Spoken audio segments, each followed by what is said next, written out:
Bonjour à tous, bienvenue sur le blog de la Drive Academy, le blog où on apprend à conduire. Donc je suis Mounir en tenue de travail, donc au sein du bureau de mon auto-école, de manière à ce que nous puissions aborder les réponses concernant les questions qui ont été posées sur les vidéos postées dans le courant du mois de mars.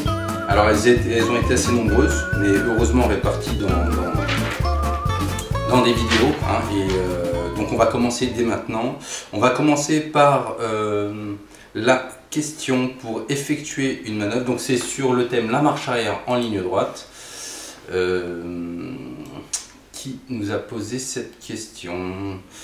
Alors, pour effectuer la manœuvre, il suffit de travailler avec l'embrayage.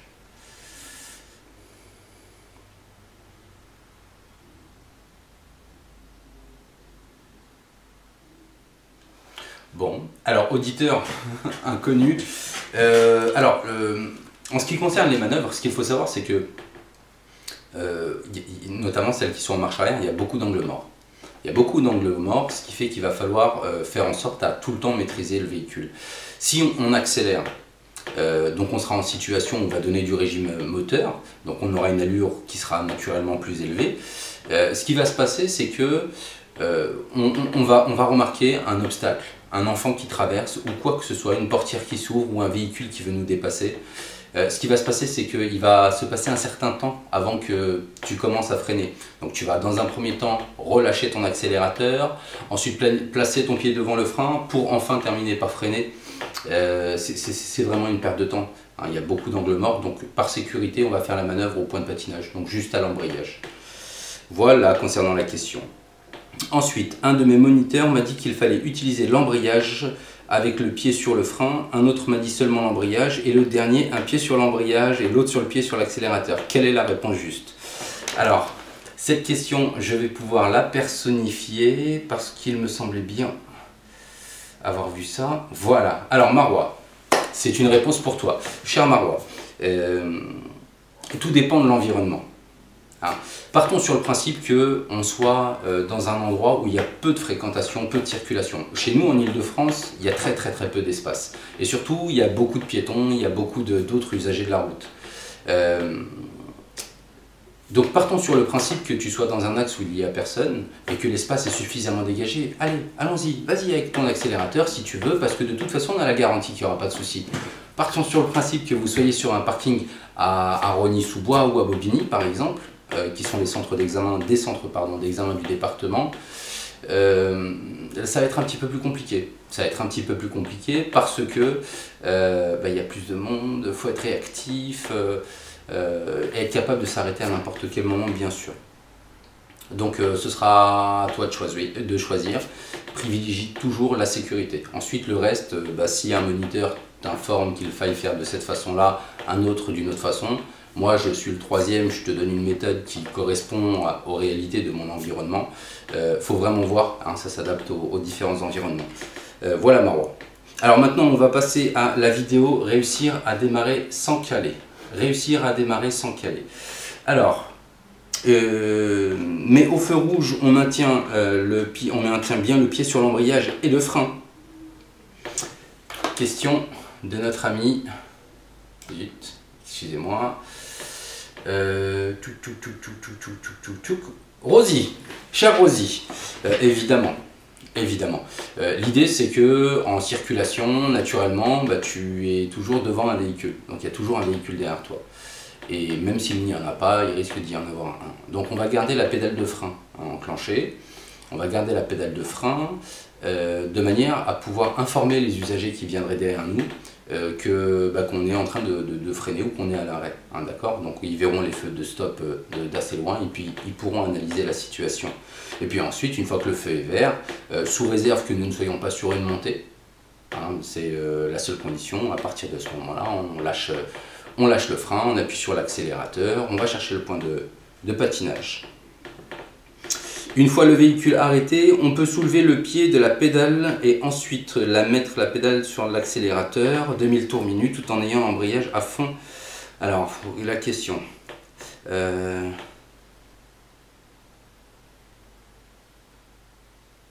Alors, cette question, bon, en gros, c'est une personne qui me dit est-ce que je vais d'abord chercher les 2000 tours minutes et ensuite je vais chercher mon point de patinage, ou est-ce que je vais chercher mes 2000 tours minutes en étant déjà au point de patinage. Bon, ouais, je conseillerais la première option, j'accélère. Pendant que j'accélère, je vais chercher mon point de patinage. Hein, on va essayer de produire un effet de balancier, hein, comme ceci. Alors voilà en ce qui concerne les questions. Alors merci beaucoup pour cette vidéo très productive. Merci Sophita. Tac, Nesrine. Merci pour le compliment, Nesrine, c'est gentil. Naomi, merci beaucoup. Je vais mettre à profit ces conseils aujourd'hui en espérant que cela fonctionne. Je vais y arriver. Je ne calerai plus jamais. J'espère Naomi. Hein. Et puis si ça marche, il faut que tu en parles aux autres, hein, autour de toi. Sache que il y a beaucoup d'échanges d'expérience entre candidats. Hein. Donc tu as certainement posé une question à un moment à un élève. Comment est-ce que tu fais ci? Comment est-ce que tu fais ça? Hein. Donc maintenant que tu connais la méthode, si ça fonctionne, je t'invite à la partager avec les personnes qui sont autour de toi. Fabien, bonjour, je suis encore dans les premières heures. Par contre, je n'ai jamais mis mon pied dans l'accélérateur comme ça explique dans la vidéo. Jusque mon point de patinage, je mets mon pied sur l'accélérateur. Est-ce vraiment nécessaire? Eh ben, écoute Fabio, oui, pardon, écoute Fabien, j'espère que c'est Lara parce que j'aime beaucoup tes chansons. Tout dépend de ton environnement. De toute façon, si tu es sur une montée, si tu lâches le frein, ta voiture elle va reculer. Donc à ce moment-là, tu iras chercher ton point de patinage. Et c'est au passage qu'on va voir dans la vidéo du démarrage en côte très prochainement. Donc l'idée c'est que tu es sur terrain plat. Hein, le démarrage ça se fait sur terrain plat. Ok, donc voilà, on a terminé les questions pour la vidéo réussir à démarrer sans caler. On va passer à la vidéo code en ligne. Alors, il y avait deux questions, si mes souvenirs sont bons. Donc, mobiliste, Thomas. Comment s'inscrire sur votre site et m'accepter? Ça, c'était un des premiers messages. Voilà, Mobiliste 38. Alors, Mobiliste 38, j'avais encore quelques petits points de détail d'ordre légaux, hein, en termes de législation, avant de pouvoir commencer à diffuser. On est sur la fin, donc je pense qu'à partir du 1er mai, on aura la possibilité de se connecter. J'espère que d'ici là, tu auras ton code. Dans le cas contraire, n'hésitez pas à prendre un coupon EasyWeb, hein, la salle de code des codes Rousseau. Les codes Rousseau, la référence, attention. Donc ensuite, une deuxième question, comment on obtient le code pour se connecter? Ah ben alors ça, c'est Étienne qui a posé la question. Bonjour Étienne, donc je t'avais envoyé un email pour t'informer que nous n'étions pas aujourd'hui en mesure de pouvoir proposer le code en ligne. On attendait des retours administratifs notamment, très prochainement. Voilà, c'était la même question. On va passer maintenant à réussir un demi-tour en 3 étapes. Alors, réussir un demi-tour en 3 étapes. À quand les intersections? Très prochainement. Les intersections, on y arrive. Hein, je dois vraiment terminer les manœuvres dans un premier temps. Comment on fait pour démarrer sans caler, le rangement en bataille, rangement en épi, en créneau, etc. Parce que c'est ce que vous demandez le plus. Et puis ensuite, bien entendu, on va essayer de développer tous les points du programme de formation. Donc très prochainement.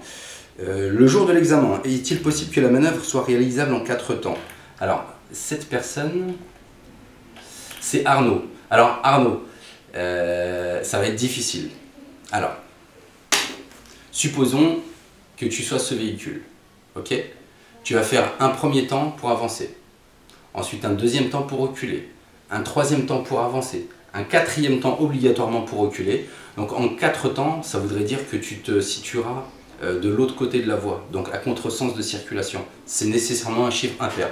1, 3, 5, 7, 9, c'est très rare, mais ça peut arriver, croyez-moi, notamment en Île-de-France. Donc voilà Arnaud. Réussir un rangement en bataille, on y va.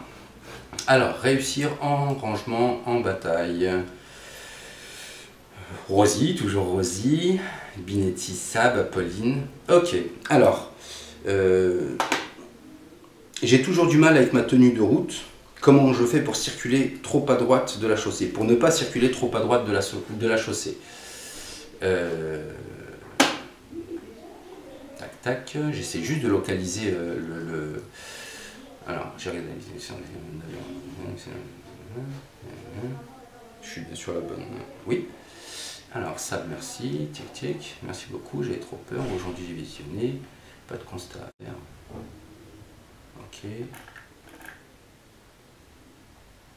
Ben.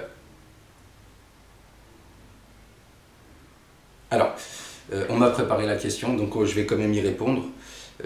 Comment est-ce qu'on fait pour être bien placé sur la chaussée? Alors, c'est une question de coup d'œil. Dans un premier temps, ce qui va se passer, c'est que quand vous conduisez, vous aurez un champ visuel qui sera relativement large. Relativement serré. Donc ce sera à peu près un champ visuel comme ça, hein, avec très peu de vision périphérique. Au bout d'un moment, votre vision, elle va commencer à s'élargir, s'élargir. Parce que vous regarderez plus loin, parce que vous analyserez plus vite.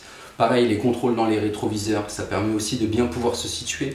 Il ne faut pas conduire en fonction des voitures qui sont sur ta gauche, mais en fonction de celles qui sont sur ta voie. Hein, au passage, je te rappelle que tant que les voitures qui arrivent à contresens n'ont pas leur roue qui dépasse dans notre voie, c'est qu'a priori, ça passe sans problème. D'accord? Donc, écoute, continue les leçons de conduite et j'espère que ça ne devrait pas tarder. Tiens-moi au courant.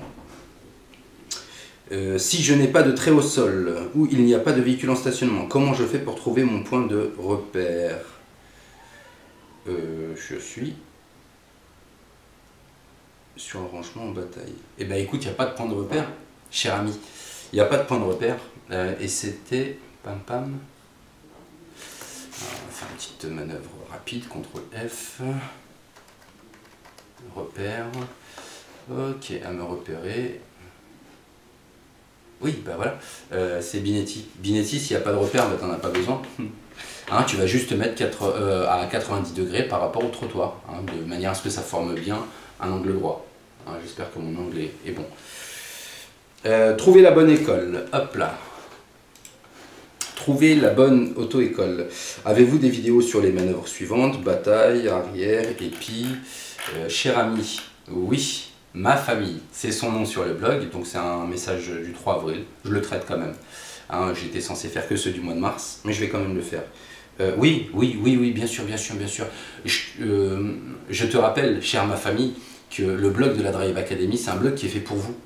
C'est un blog qui est fait pour vous. Donc tout ce que nous, on fait, nous, moniteurs, on fait en auto-école avec nos élèves, bah, c'est exactement ce qu'on reproduit, plus ou moins facilement. Hein, sache que... quand on enregistre les vidéos, nos élèves ne sont pas à côté.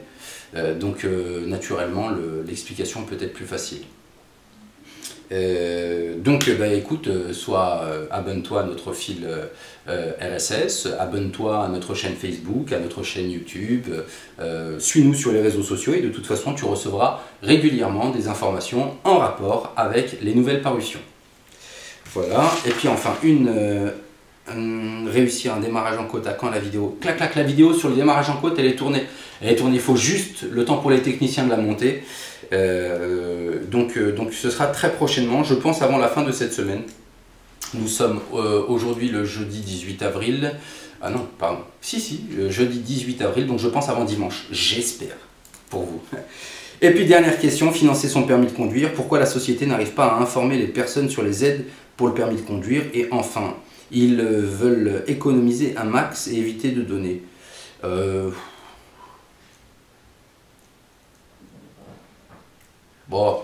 Écoute, les banques ne communiquent pas beaucoup parce qu'elles partent sur le principe que nous, les auto-écoles, on doit communiquer dessus. À partir du moment où on est signataire d'un contrat de garantie financière, je pense que je l'ai expliqué dans l'article, et puis ensuite, c'est peut-être parce qu'il n'y a pas suffisamment de candidats, ça vaut peut-être pas le coup. Hein, ça vaut peut-être pas le coup pour les banques, parce que produire un spot publicitaire, le diffuser sur TF1, France 2, France 3, France 4, blabla, c'est super cher et peut-être qu'ils ne gagneraient pas suffisamment d'argent. Voilà. Alors, nous en avons fini avec toutes les questions qui étaient disponibles sur le blog depuis le mois de mars. Nous aurons un rendez-vous mensuel tous les mois où on va traiter différemment les questions et les réponses. Merci de nous avoir suivis et à bientôt sur les routes. Ciao!